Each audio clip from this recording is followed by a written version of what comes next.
Hi, I'm Tennille Cork Higgins, or as some people might know me, I'm the conjurer of concepts here at Pixie Magic Jamaica.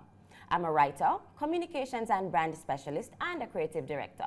Over the next few minutes, I'm going to teach you how to create a boss brand DNA that's going to earn you customer loyalty and brand equity. Ready to talk about it? Let's do it. This is the Magic of Branding series.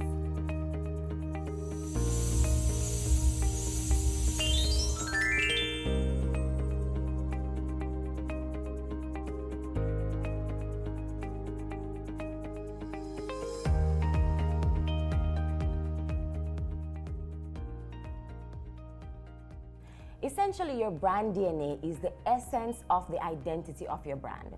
In the same way your body has its own genetic makeup and genetic markers that only belong to you, it's the same thing for your brand DNA.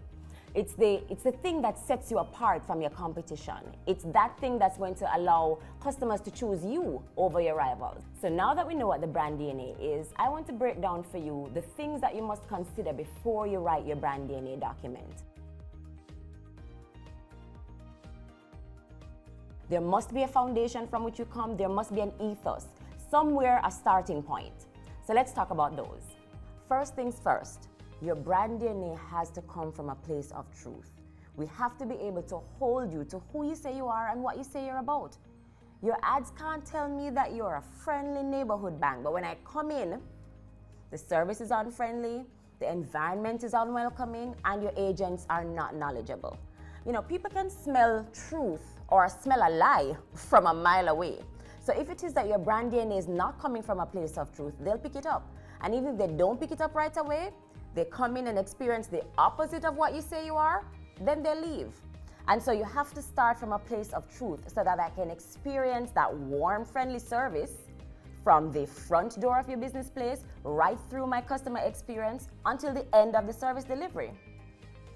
So the second thing you have to think about when writing your brand DNA is that it must be unique. It must be like a fingerprint. So think about it being a mirror image, an exact mirror image of what you say you are. That's what's going to help you to create advertising and messaging that's ownable. Like if I take your logo off of your ad or if I take your logo off of your videos, you should be able to own that. People should be able to see it and know that it's yours because it is that distinct and that unique. Up next, your brand DNA should be strong. It should be able to inspire audiences to come into your business place. It should be able to persuade them to make purchases, to support your cause, and to want to be a part of your journey. Your brand DNA should be inspirational. So finally, your brand DNA must be able to stand the test of time.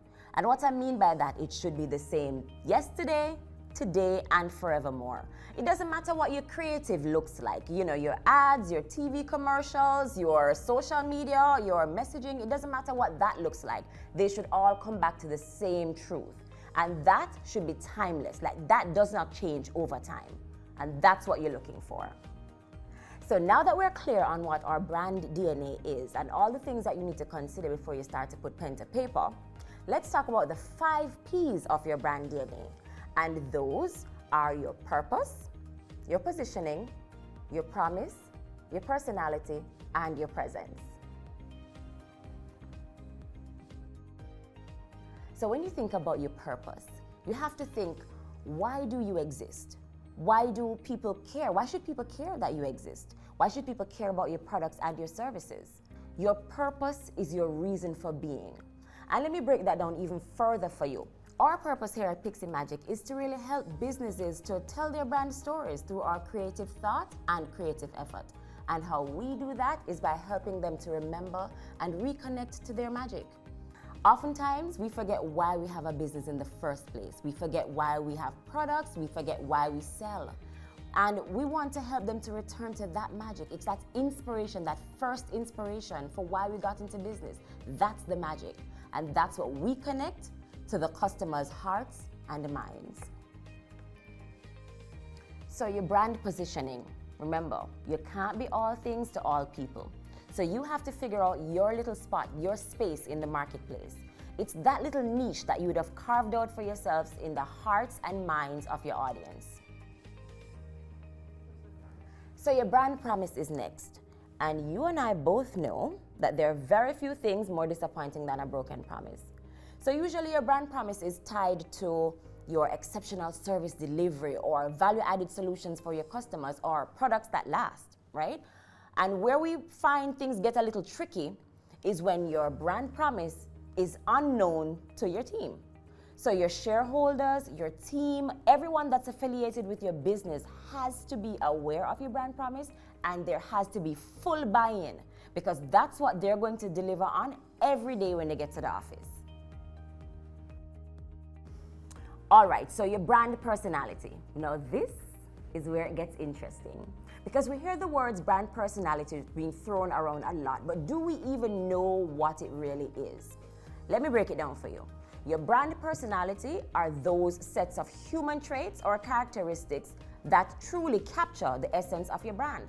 I see it all the time, where the brand personality changes based on who is the new marketing manager or who is managing the social media pages.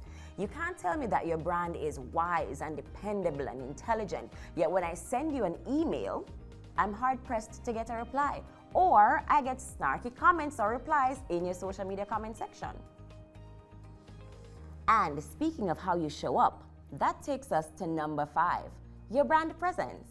It's the outward creative expression of your brand. It's your logo, your tagline, your bios, your headshots. It's what people will connect with the most. And that's why it has to be honest, it has to be right, and it has to be clear.